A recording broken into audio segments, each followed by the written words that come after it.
En este video vamos a interpretar un diagrama eléctrico automotriz, pero en este caso enfocado en el sistema de inyección electrónico de gasolina.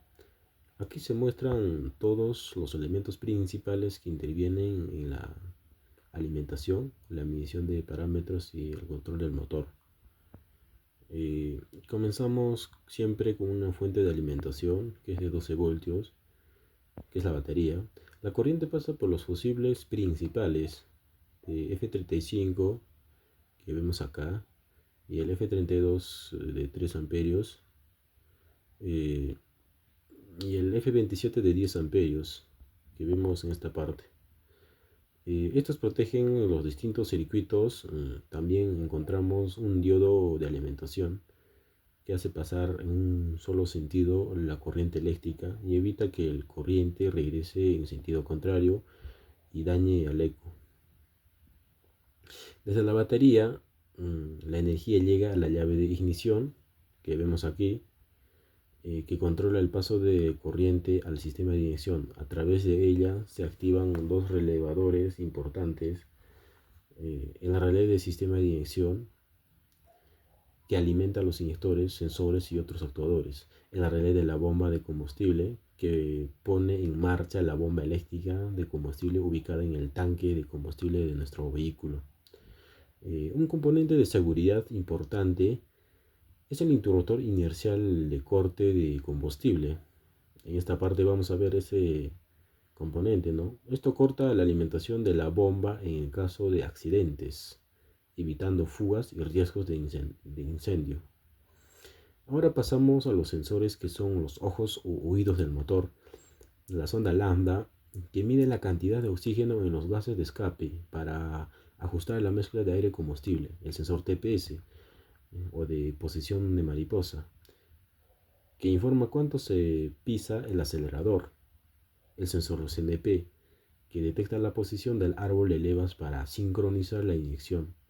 Otro sensor también tenemos el CKP, que es el cigüeñal, que mide la posición y velocidad del giro del cigüeñal, fundamental para el control, podemos decir, de encendido y inyección. Otro sensor tenemos el sensor AST, que mide la temperatura del aire de admisión. Otro también el sensor CTS, que mide la temperatura del refrigerante del motor, permitiendo enriquecer la mezcla en frío o controlar el electroventilador. El sensor MAP, que simplemente mide la masa de aire que entra al motor y es clave para calcular la cantidad de combustible a inyectar. El sensor BSC, que mide la velocidad del ventilador y ayuda a control de inyección y marcha mínima. Además encontramos el interruptor de embrague, que le indica al ECU cuando el pedal está posicionado. Lo que incluye es el corte de combustible en el control de ralentí. Pasando a los actuadores, que son los músculos del sistema.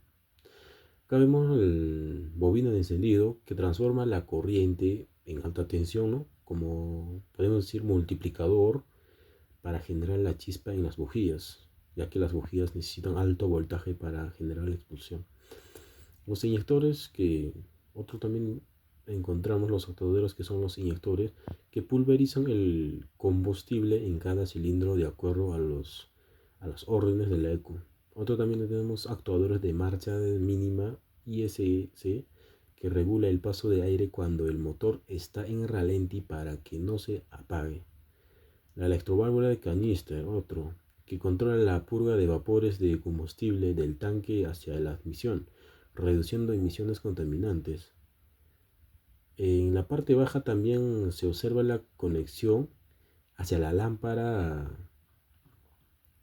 de advertencia de temperatura de alta del refrigerante, que se enciende en el tablero si el motor se sobrecalienta.